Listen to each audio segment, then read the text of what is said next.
With Update 5 finally bringing nesting into Evrima, the Isle will once more have the core game mechanics, and therefore have a decently complete gameplay loop. Since 2020, this revamped mechanic has been discussed multiple times between the community and the developers, and even more now close to its release. Although we didn't get the full breakdown of how nesting is going to work in its entirety yet, we already have some major points that can help us understand how this main feature will be implemented in the game. Today we will analyze its functionality, viability, how it benefits the game, and how it can potentially harm it, if at all. Let's begin with the fundamentals that we know to date. Players will begin by choosing a mate, activating the courting system.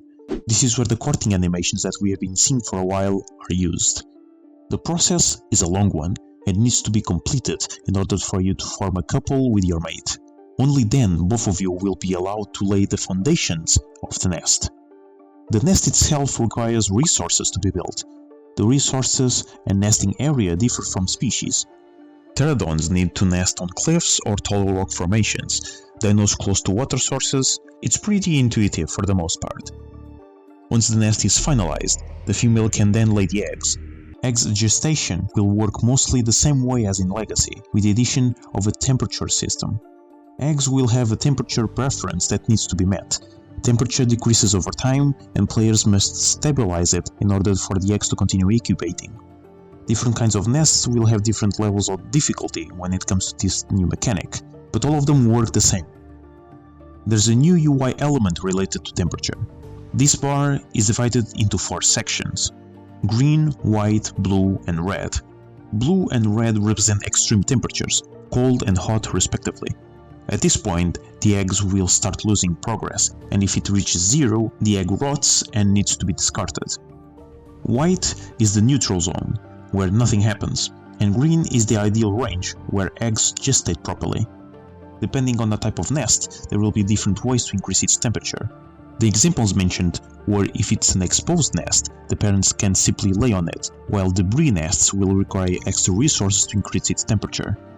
If everything works as intended and the egg is ready to hatch, the player can then invite other players and they will hatch just like in Legacy. This is the main process of nesting, at least that we know as of yet. We also know a few more aspects related to this mechanic. Relatives won't be able to nest with each other. Poor diet will result in laying sterile eggs. Eggs can be stolen, however stolen eggs cannot be used on someone else's nest. Hatchlings don't count towards group limit. They will be able to be directly fed by the parents, including water, and they can inherit parents' colors. Now this sounds much more complex than anything we have in the game, but is that a good thing?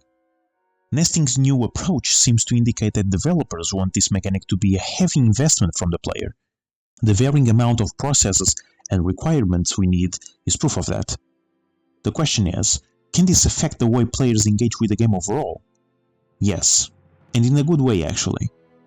By dedicating so much time and effort on this feature, the devs are turning nesting from an optional immersive mechanic to a fundamental pillar of all players' experience. This means that now everyone will be heavily incentivized to find mates to build nests. And since different species will have different nesting locations, those areas will become the new hotspots on the map, changing the current routes people use. With nesting being a much longer process, herds will remain in the same area for longer periods of time, giving predators plenty of opportunities for hunting.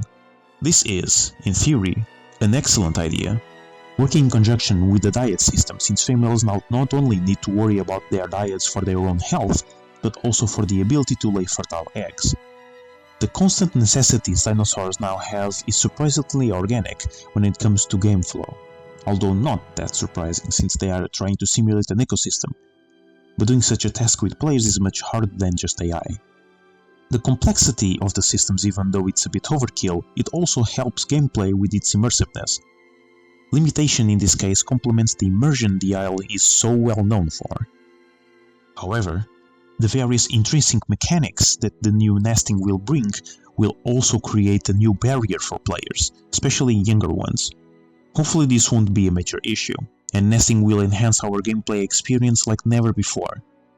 If we have enough frames, that is. Thank you for watching. If you enjoyed this short analysis and want to see more, subscribe to the channel. A great thank you for my Patreons for supporting the channel and keeping it running. If you want to join the ranks, the link will be in the description. Join my Discord server for the coolest memes you can find, and I hope you enjoyed the video. Cheers, stay safe.